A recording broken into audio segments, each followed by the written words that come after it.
28 मई को अपने साथ हुए अन्याय के खिलाफ न्याय की मांग कर रहे ओलंपिक पदक विजेता महिला पहलवानों को जिस तरह बेरहमी से घसीटकर बेइज्जत किया गया, उससे पहलवान अब टूट गए हैं।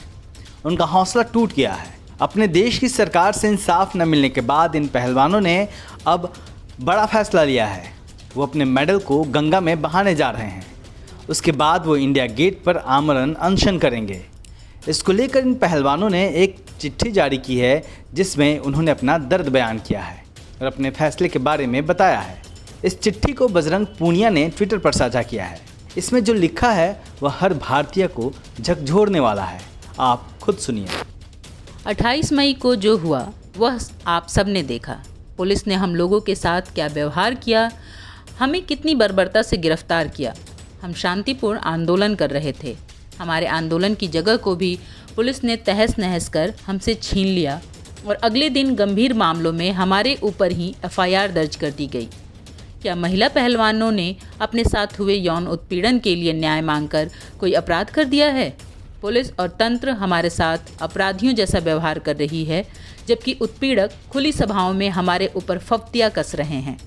टीवी पर महिला पहलवानों को असहज कर देने वाली अपनी घटनाओं को कबूल करके उनको ठहाकों में तब्दील कर रहे हैं। यहाँ तक कि पास्को एक्ट को बदलवाने की बात सरेआम कह रहा है। हम महिला पहलवान अंदर से इतना ऐसा महसूस कर रही हैं कि इस देश में हमारा कुछ बचा ही नहीं है। हमें वह पल याद आ रहे हैं जब हमने ओलंपिक वर्ल्ड चैम्पियनशिप में मेडल जीते थे। अब लग रहा है कि क्यों जीते थे। क्या इसलिए जीते थे कि तंत्र हमारे साथ ऐसा घटिया व्यवहार करे, हमें घसीटे और फिर हमें ही अपराधी बना दे? कल पूरा दिन हमारी कई महिला पहलवान खेतों में छिपती फिरी हैं। तंत्र को पकड़ना उत्पीड़क को चाहिए था, लेकिन वह पीड़ित महिलाओं को उनका धरना खत्म करवाने, उन्हें तोड़ने और डराने में लगा हुआ है। अब लग रहा है कि हमारे गले में सजे इन मेडलों का कोई मतलब नहीं रह गया है। इनको लौटाने की सोचने भर से हमें मौत लग रही थी, लेकिन अब अपने आत्मसम्मान के साथ समझौता करके भी क्या जीना? यह सवाल भी आया कि किसे लौटाएं? हमारे राष्ट्रपति को, जो खुद एक महिला हैं? मन ने ना कहा, क्योंकि वह हमसे सिर्फ 2 किलोमीटर दूर बैठी हैं और सब कुछ देखती रहीं, लेकिन कुछ भी बोली नहीं। हमारे प्रधानमंत्री को, जो हमें अपने घर की बेटियां बताते थे? मन नहीं माना, क्योंकि उन्होंने एक बार भी अपने घर की बेटियों की शुद्ध बुद्ध नहीं ली, बल्कि नई संसद के उद्घाटन में हमारे उत्पीड़क को बुलाया और वह तेज सफ़ेदी वाली चमकदार कपड़ों में फ़ोटो खिंचवा रहा था। उसकी सफ़ेदी हमें चुभ रही थी, मानो कह रही हो कि मैं ही तंत्र हूँ। इस चमकदार तंत्र में हमारी जगह कहाँ है? भारत की बेटियों की जगह कहाँ है? क्या हम सिर्फ नारे बनकर या सत्ता में आने भर का एजेंडा बनकर रह गई हैं? ये मेडल अब हमें नहीं चाहिए, क्योंकि इन्हें पहनाकर हमें मुखौटा बनाकर सिर्फ अपना प्रचार करता है यह तेज सफ़ेदी वाला तंत्र, और फिर हमारा शोषण करता है।